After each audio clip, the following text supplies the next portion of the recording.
Laura is the Extension Volunteer Specialist, and she is coming to you from our Research and Extension Center in Stephenville, I assume.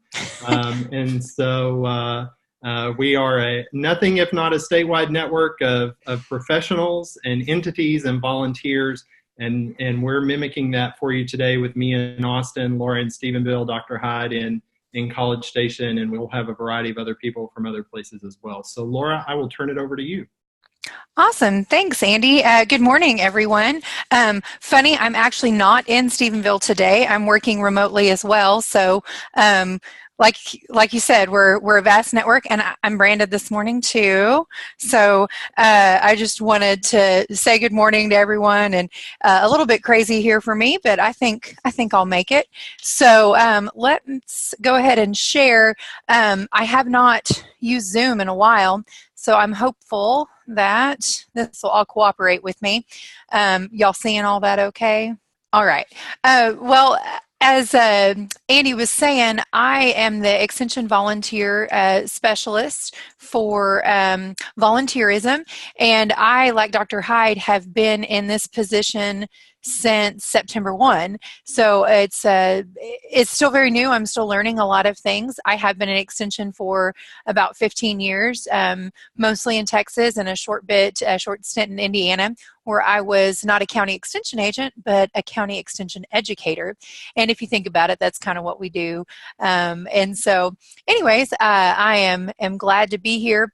I do have a tendency to talk a little fast, so if I do that, please feel free to throw something at me. Send me, I was going to try to see how I could watch the chat, but feel free to interrupt or whatnot if you need a question. I've got a notepad here to write down anything if I don't know the answer right now. And like Dr. Hyde said, we are a network of volunteers. We couldn't do this without you. And he gave some numbers a minute ago. Let's advance the slides here. He gave some numbers a minute ago, and Andy shared those numbers with me as well. In 2019, we had 181 Master Wellness volunteers that were engaged in our program, and 2,000 of them, 2,000 and, let's see, here we go. 2,027 educational events were conducted, reaching 56,000 people. I mean, think about that. Think about how those people got out there and did work, you know? And so now this is what you have the opportunity to do. Like Dr. Hyde said, you build those connections in the community, and you have the ability to share the knowledge that you're going to gain today and in the future with these folks. This is what they want. They're hungry for it. And so they've reported almost 8,700 hours of service. So that's pretty impressive, that we've reached all that number of people. Another tidbit of information is about 20% of those volunteer activities that were related to the BLT program, our Better Living for Texans program, which I saw on the agenda for later today. I'll get to visit with Renda, and she's going to talk about the BLT program. I remember the first time I heard about BLT. I was a 4-H kiddo many years ago in Guadalupe County, Texas, in Seguin, and it was a program that we helped our county extension agent with as 4-H members, and we went out into the community to help teach educational activities related to health and wellness to limited resource audiences. And so there's another potential connection, another potential volunteer that we have as well. So anyways, I think that's pretty fun stuff. And in that, this takes on to the next step. Volunteers like you are so important because it allows us to improve the lives of our folks. Dr. Hyde used the number of 4.3 people's worth of work, and when Andy did the math, he comes up with about 18 hours per month that you as a volunteer, or as volunteers collectively, free up from a county extension agent so they can do other stuff that they're required to do. Because Health and wellness is one component of what they do, but they have responsibilities in a wider range of things. And so, again, I just think that's so impressive. We couldn't do it without you, and we're excited to get you on board. I will say this is not the most exciting part of the training probably all day, to hear about youth protection standards and volunteerism stuff. You're like, we want the meat, we want the meat. Well, before we can get to the meat, let's go over a couple of the rules and the guidelines and things like that, and then hopefully I'll wrap it up with some better stuff that's not quite as heavy and rule like. But screening volunteers. So why do we do that? We screen volunteers for a lot of reasons.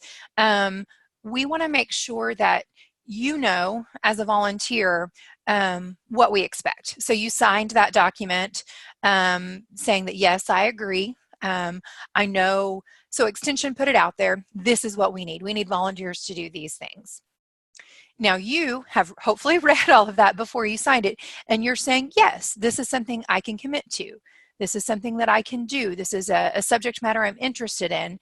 And so we're making sure that we match, and so that we're all apart on the same playing field, on the same level. We all understand what each person needs.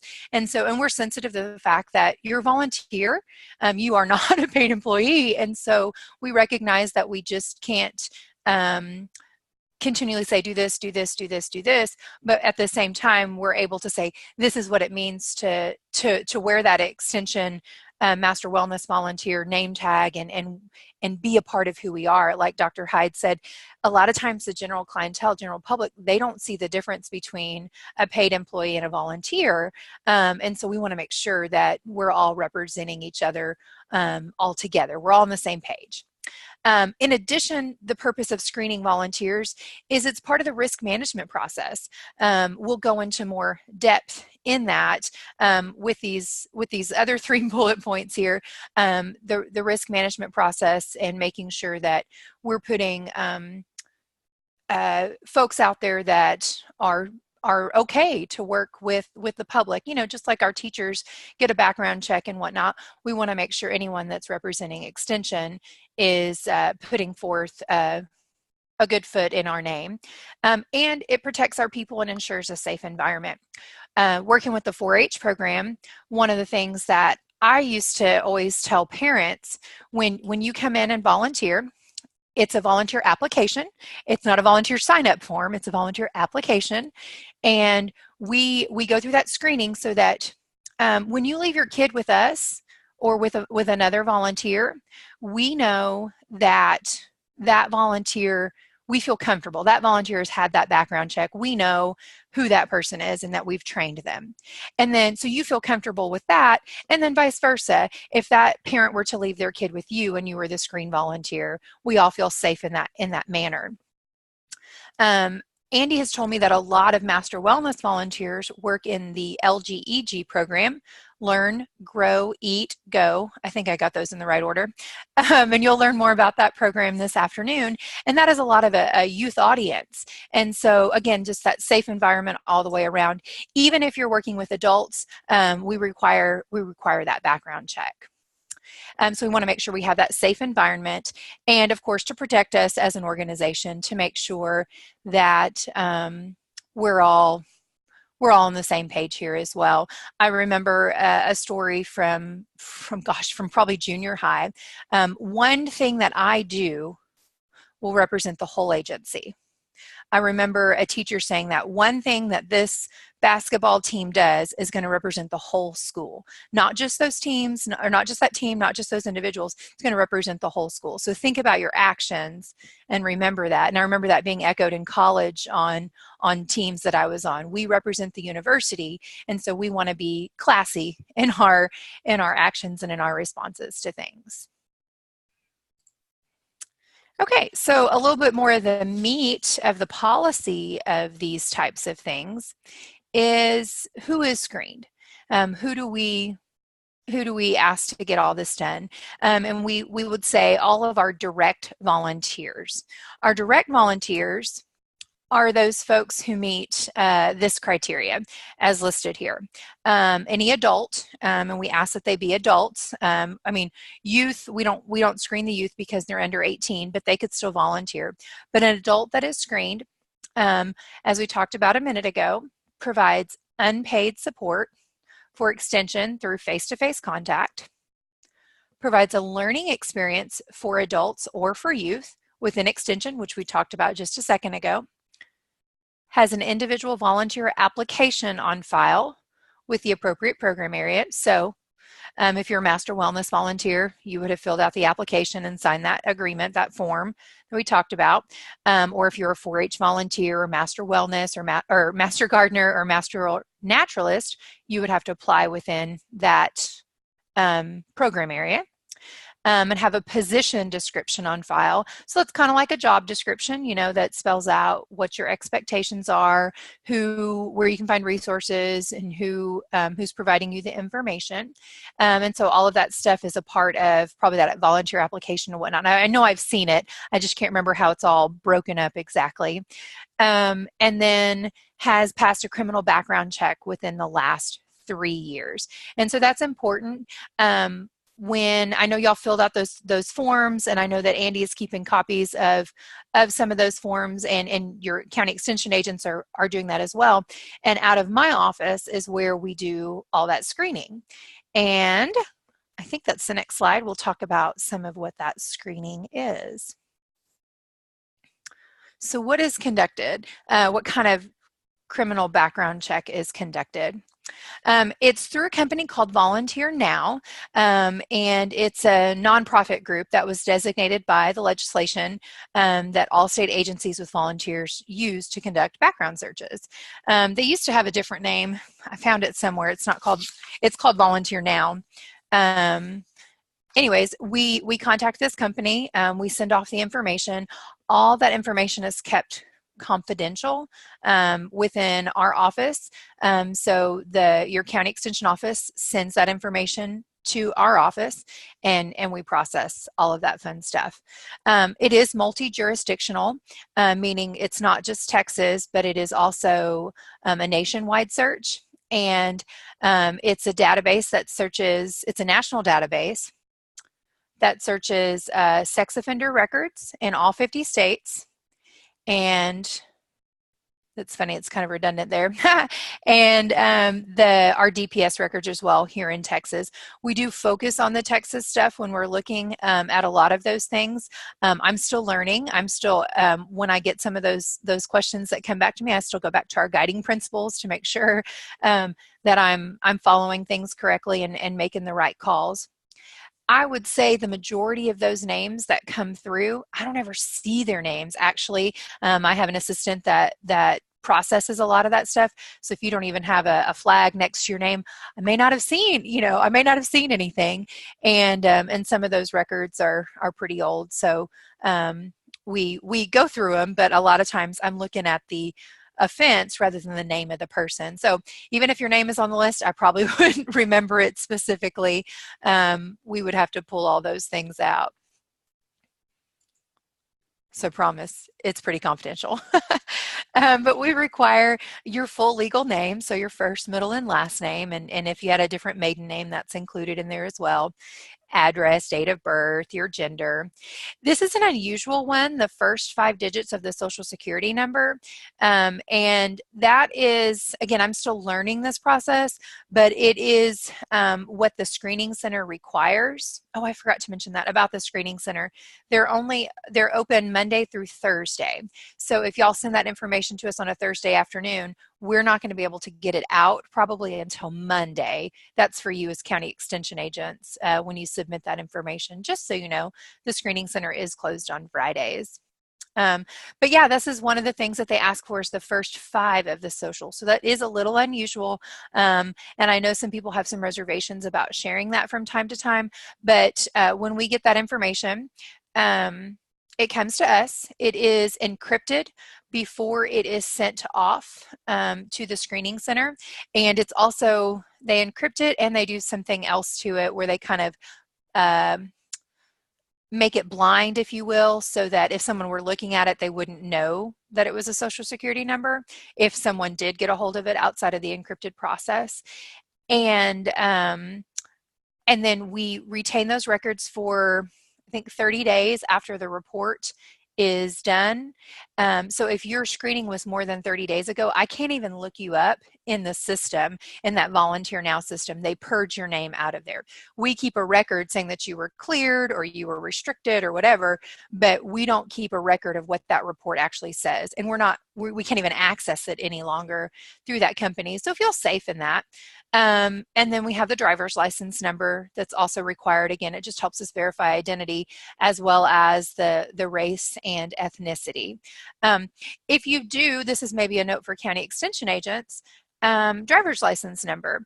If you've got a volunteer from out of state and they have that's just moved here, something like that, it doesn't require it to be a Texas driver's license number, but just give us a heads up before we send it in, or before y'all send it in, so that we can denote that when we send it on, because the way it looks like is it's asking for a Texas driver's license number. Just give us a call and we'll work through that. And then the race and ethnicity helps us to just verify identity if there's ever, because I've seen a few different reports where we've got people with the same name but different social security numbers, and so we have to then sometimes go ask for full clarification from the person, which one is you, to make sure that we get the right person. Oh goodness, I hit my wheel on my mouse. All right. So when is screening conducted? Screening is done when you first apply. When you fill out that initial, I think there was 3 forms you have to fill out. You fill out the kind of like the volunteer description, and then you fill out the volunteer application, or the screening. That's kind of the application stuff, the screening stuff. And so that's what we use with the information to send it on. And okay, so I stole this from an older PowerPoint. It says it's done on a weekly basis. I have a fabulous assistant right now, and every day that she's in the office, those get sent off. So she's usually there in the afternoons, and she processes all of that fun stuff and sends it off on a daily basis. Over Christmas, we were waiting till we had a batch and then send them like that. But we do accept proof of screening from other entities. I have a copy of it later on here. You've seen this. This is our 4-H youth protection standards, is what it says on the front. But it's actually for all of our agency groups, including Master Gardeners, Master Naturalists, and Master Wellness Volunteers. So probably need to change that to where it doesn't just say 4-H on it. I'm learning, as I said, and they kind of reformatted this sucker last year, but there's a screening procedure for 4-H volunteers and for non-4-H volunteers that are outlined in here, mostly for you county extension agents, but there's also this section in here that says approved entities, if y'all can see that, and other entities that we approve. I'll read through the list real quick. I guess I should have made a slide, but school districts, churches, youth groups and association, such as Little League, Sports Association, etc. Youth agencies and organizations like Big Brother, Big Sister, Boy Scouts, Girl Scouts, after school or extended daycare programs. Law enforcement, like a county, state, or federal law enforcement or prison system, Texas Youth Commission. But I'm going to point out a little note here. Counties should not have local law enforcement, like your sheriff's department, screen volunteers for a free or minimal fee. And here's why. This screening is a local county search and does not search all the records that Youth Protection Standards does, or YPS. However, if a volunteer was screened through the county law enforcement for employment purposes, that screening would be accepted by extension. Proof of screening within the last 3 years must be provided. So, with that being said, I feel the most comfortable when we run the screening ourselves, because we know that it's there. We know what we're looking at. We have teachers that sometimes send us stuff saying that they were employees, but they were screened 10 years ago. Obviously, if there was a problem, there probably would have been something done and they would no longer be a teacher. But for me, I would feel more comfortable if we just ran the screening, it's $10 every 3 years as a Master Wellness volunteer. Our 4-H volunteers, they get to pay that every year, but that comes with some other stuff here. But you do need to get that done every 3 years. So let me go on with the list of other places that would be acceptable. Department of Defense, like Child and Youth Services. Concealed handgun license. I get a lot of those, and those I'm pretty comfortable with because you get a card like your driver's license, and it says on there that that you've got your concealed carry, and so you've done all this training, you've had this very thorough background check. So that one is not one I'm as usually worried about. A licensed daycare, if you work there. Department of Homeland Security, I got one, I think, that we saw for the very first time the other day. Someone who had a TSA pre-check, and it said the date that it expired or whatnot, and so it needs to be, again, within that 3 years. It can't expire sooner than 3 years. And then Texas Parks and Wildlife, if you've had a screening there.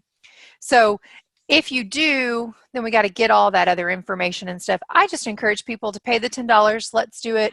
Let's make sure that we're comfortable with what we're getting, and we're not getting just a limited search, like because as a parent volunteer, I've had my ID scanned at our elementary school for me to be on campus for different things.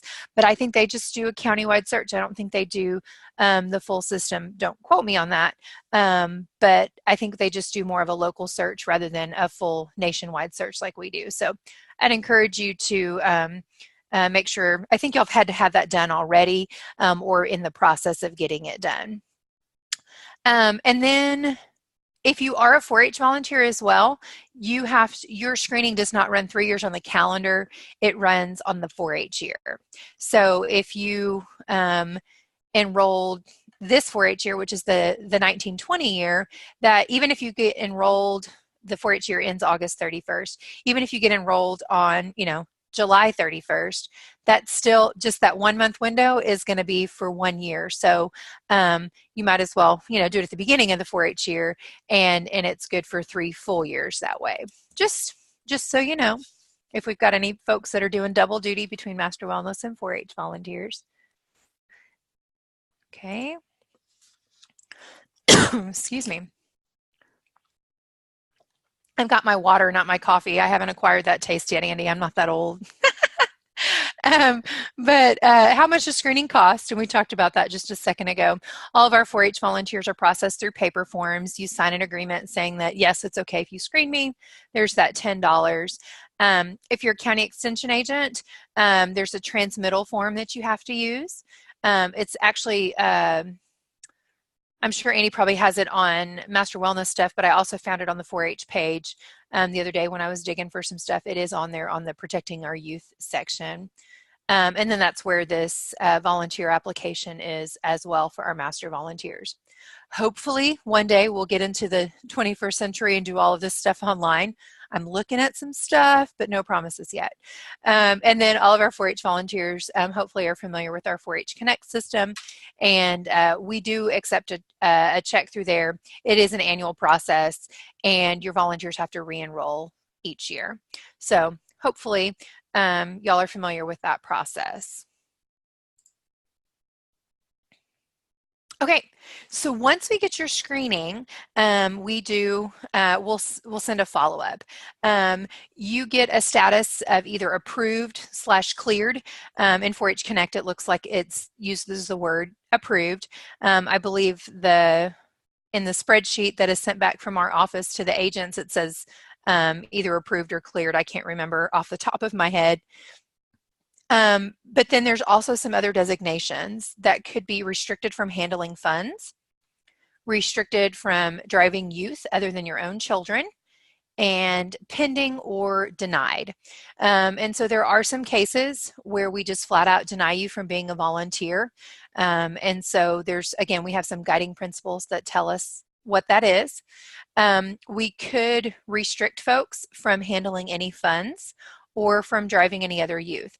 I'd imagine in Master Wellness volunteers, y'all are not going to be driving a whole lot of kiddos that are not your own for any sort of a program, you're probably going to be going to the kids somewhere, or they're being brought to you. You're not having to actually drive them. So I mean, you could still get that restriction and all of that. I was trying to find here. And then restricted from handling funds. So if your county group does have does have funds, has an account, you would not you'd be restricted from being like the treasurer or something like that. And then also the other term, pending. So let's say we have a question and we need more information from you. You would receive a letter from me.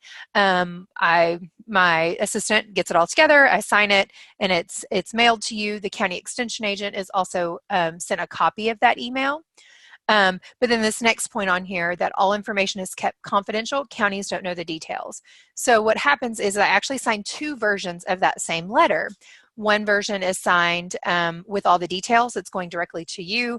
The other has all the details blanked out, like the date of the offense, what the offense was, and where it happened, and all that fun stuff. The agent just knows this person is pending. I need to get more information before we go on.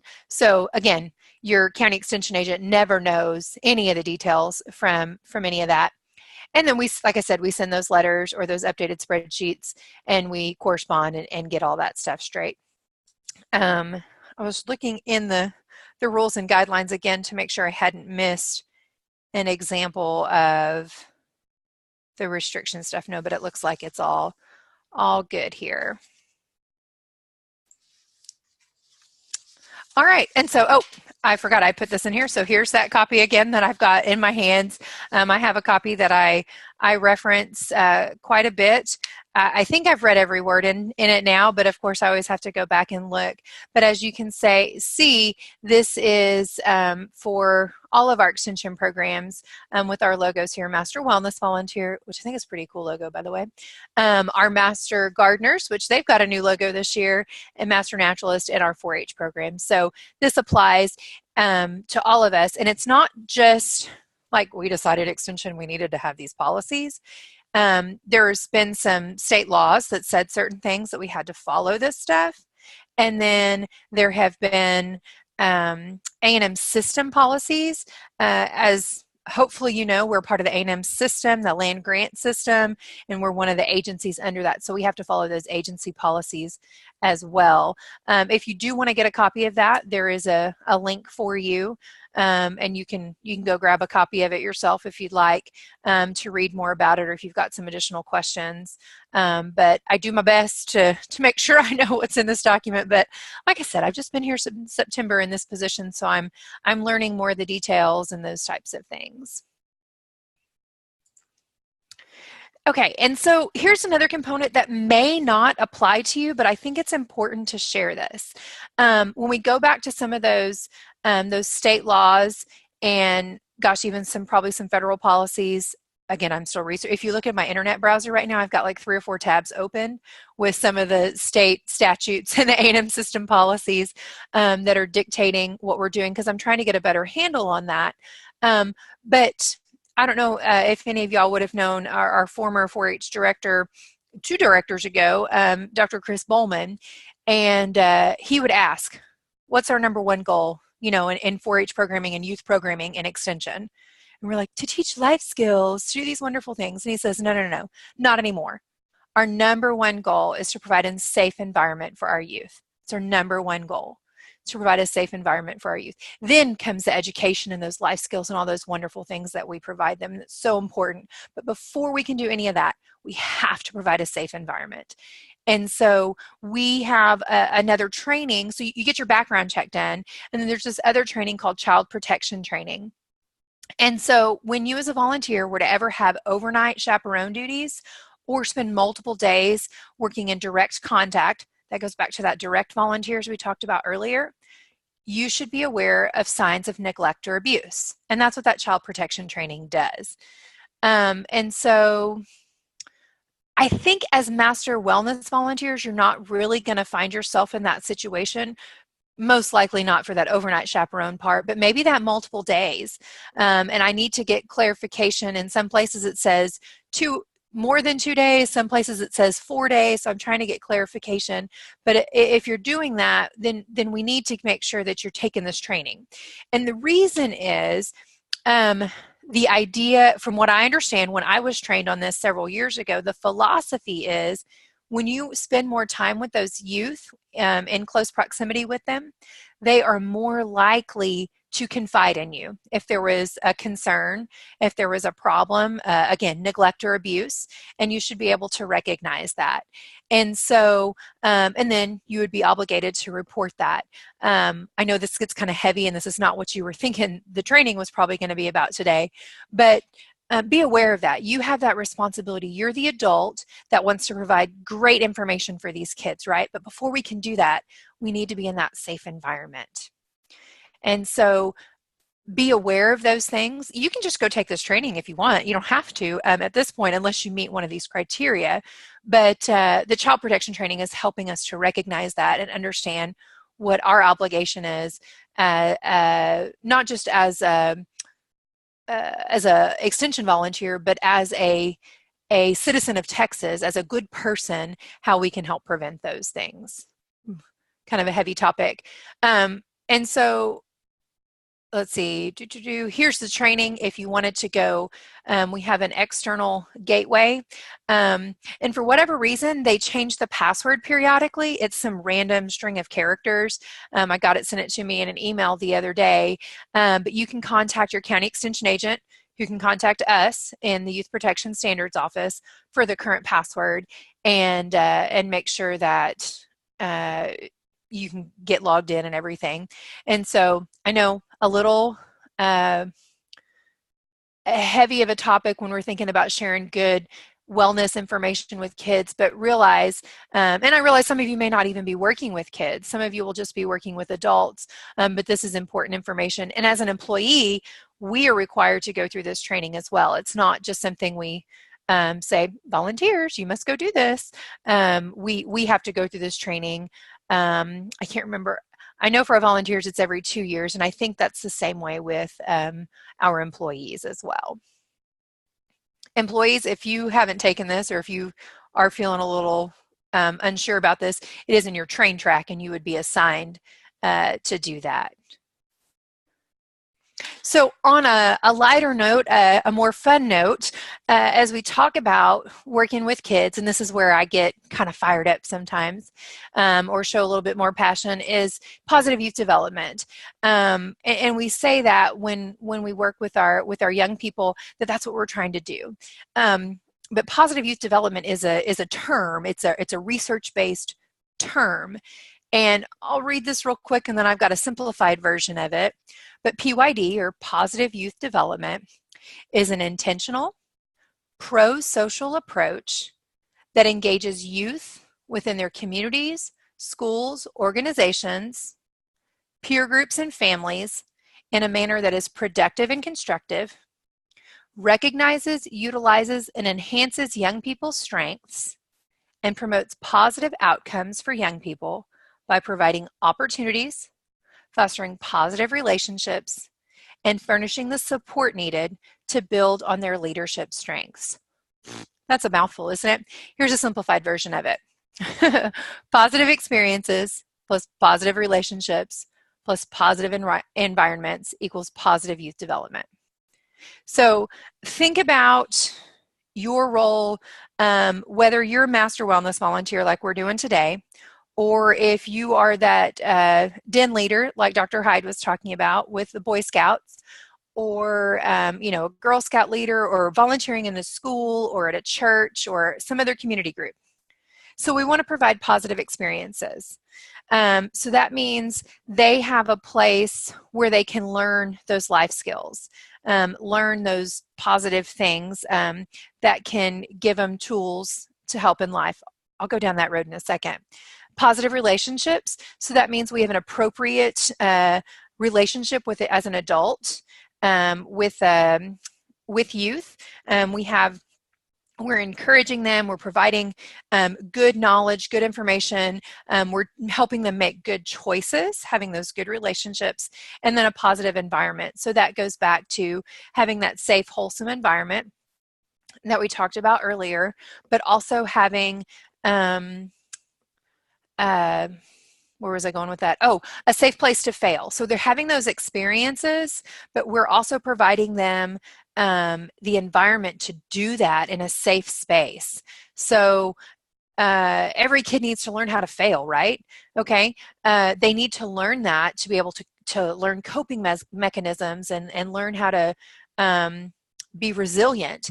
And so what we can do is make sure that the environment that they're in, it's safe to make a mistake. We're not going to ridicule them for not understanding right away, or not, if y'all do any hands-on activities and it all falls apart, guilty if you ever tried to craft with me, it all falls apart. So how can we can nurture them to be like, okay, so let's see what we can learn from this. How can we do this better? Maybe what went wrong, or you know what, sometimes it just goes wrong and we just need to try another day. I remember that from a 4-H leader back in the day. We were sewing, and it was kind of a disaster. And she says, when this happens a third time, you just set it down, you go drink a Coca-Cola, and you come back, and then we try it again. And so teaching us positive coping mechanisms with those experiences, and being that positive adult and having a good relationship with them where you hold them to a high standard and whatnot. Again, you may only be with these young people for 20 minutes at a rotation, as they're going through, or you may be there multiple days doing rotations with them, and you have that ability to don't discount that 20-minute window is what I'm getting at. You may be there for a longer period of time, but don't discount the short period of time that you can have the positive influence on a young person. What I said I was going to get back to, I couldn't find the actual research to cite here, so I didn't put it here because we're a research-based institution, and I didn't want to put it in print unless I had it. But I've been to the training, so I have some of the knowledge in my head. It's been a while, but one of the really cool things about youth organizations, and working with young people is we help them build these skills, these tools. If you've heard the term life skills, and I'm not talking about the life skills class and the special education department at the school, although that's important. I'm talking about, there's even this model, if you were feeling froggy, you could Google Iowa State's crud now. I've positive targeting life skills model. That's what it's called, targeting life skills model. And it lists all these things. Again, it uses the 4-H model because that's kind of the group that did it. But we talk about how we're teaching them not just record management and disease prevention, but we're teaching them things like responsibility and teamwork and confidence and self-esteem, and all those wonderful life skills, targeting life skills. And we want to develop those, because when they have those skills, when they have those skills, they carry them with them into life. So a young person has a need to be met, a need for, they need to think about this. You have a kid that needs attention, right? You can all think of some kid in your life that you've interacted with that needs some attention, right? So are they going to meet that need for attention in a positive way or in a negative way? Okay, so whichever way they meet that need, it reinforces it. So each time that need is met in a positive way, it gets reinforced. Anytime it's met in a negative way, that method of reaching that need gets reinforced. And so they're equipping themselves with the tools that they need. Think about them carrying a toolbox with them. I remember the lady teaching me, talking about this, someone from National 4-H one time. She said, imagine carrying your little toolbox around, and we're carrying this toolbox around, and every time that they meet a need, oh, that's a tool that worked, I'm going to put it in my toolbox. Oh, that's a tool that worked, I'm going to put it in my toolbox. Whether it was a positive or a negative thing, it was a tool that they put in their toolbox. So they carry that toolbox with them throughout life. And when they get to be an adult, they're like, oh, that tool worked before, let's use it again here. And so we need to help them learn the correct tools to use as they carry that with them through life. And this is the part that gets me goosebumps every time. One of the things that is so important, so profound about youth work is that at some point, or during your time there, when you are that positive, when you are that person that's at a positive adult, that positive relationship, we've got all these things together. That young person, they need at least one adult who's not a parent who cares about them. At least one adult who shows a caring, kind, nurturing, positive role model to help pull them out of adolescence into adulthood. And I always like to call adolescence, that time frame when they're developing and growing and changing. It used to be here. It started, I don't remember what age they used to say it started at, 12, 13, and then it lasted until like 18, 19, 20. Well, it's increased on both ends. Adolescence is starting earlier and it's ending later. So we're having kiddos that are almost 25 that are still considered adolescents developmentally, and we've got adolescents starting, in 8, 9, 10-year-olds. And so we used to be here in adolescence, and now we're here. And so as this adult, we have this ability, and I always called adolescence your crappy time in your life, when you're figuring things out and trying to figure out who you are. Think back to junior high, right? If you can remember that long ago, junior high, and think about all the crappy decisions and the things you had to decide, and you may have felt awkward. Your self-esteem was maybe out of control, right? Okay, so as an adult, you have that ability to help pull them out of that crappy time in their life, that crappy time called adolescence, and help them develop the positive skills and tools that they can use as an adult. So I got a little philosophical there. I do hope that I can find some of that research to share with you, but there is something that does complement this, and one of the guys, Lerner, Richard Lerner, is one of the researchers on this next project that I wanted to talk about. He actually spoke to us this fall at a professional development summit. He's a researcher guy, so he was a little dry sometimes, but you could tell he was passionate and enjoyed the work that he did. And he's done some really groundbreaking youth development type studies, especially in the world of 4-H. But this is more general to all youth development. But he says PYD, positive youth development, encompasses psychological, behavioral, and social characteristics that are called the 5 C's. And these 5 C's are competence, confidence, connection, character, caring, and compassion. And I guess I didn't print it off, but at the bottom of this slide, you can see a link, and it's kind of it's a PDF, a one-pager, tips on how you can develop these characteristics in young people. So think about competence. That's a lot of knowledge, helping them feel able to do things. They're having that knowledge. But then the next one is the confidence to do that. The connection in the community, with a group, with an adult, with other young people, with their peers. So building that connection. Character. I did a workshop last week with a school about being a person of good character and making ethical decisions and doing the right thing, and then that caring or compassion component. And so having all of those pieces together builds a well-rounded young person that, again, can be more successful as they go into adulthood. And as we go to the next slide, the interesting thing that I had not heard this before until I heard Dr. Lerner speak this fall. Those youth with those 5 C's that are thriving with those 5 C characteristics, again, those were competence, confidence, connection, character, and caring or compassion. If they have those in place and they're practicing those, they are on a path to attain a 6th C, contribution. Contribution to their self, to their family, their community, and just to civic societies, to your community around you, to the world at large.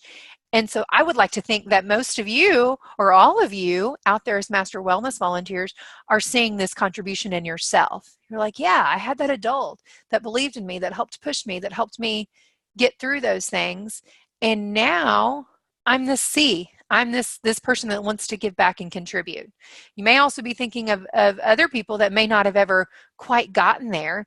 And so anyways, I think this is so powerful. This is so interesting to see how we can influence these young people. Even if we're only with them for a short bit, we can influence these young people to to be better adults. And so we help them develop those 5 C's, which will lead to the 6th C, contribution. And then this last bullet point here, the 6th C leads to positive adulthood. And that's what we're after. I mean, we want to teach them all these healthy tips about life and all that. All that is so important because we need it. I probably need some more of that education over here myself again. But our number one goal there is safe environment. And then the next thing is to teach them those subject matter things that they can put into practice. And like I said a minute ago, you have the opportunity to be that adult. You have the opportunity to help develop those skills in young people and provide that safe environment and help them grow. So I will open up any questions, or I know you'll have a break after this, so probably no one will have any questions. I know I got a little excited there, but that's the stuff that gets my engine revving. I get excited about. So Andy, I'll turn it back to you. Thanks, Laura. We appreciate you kind of sharing a little bit more of the broader context about volunteerism within the agency and volunteers. And we appreciate your time here today. Many of our volunteers are involved in school gardening projects, work at community centers and mentoring, doing judging of contests and leadership of 4-H projects. And so it is important to have that broader positive youth development context. And then I would encourage anyone who wants to learn more about child protection standards to follow that up with that train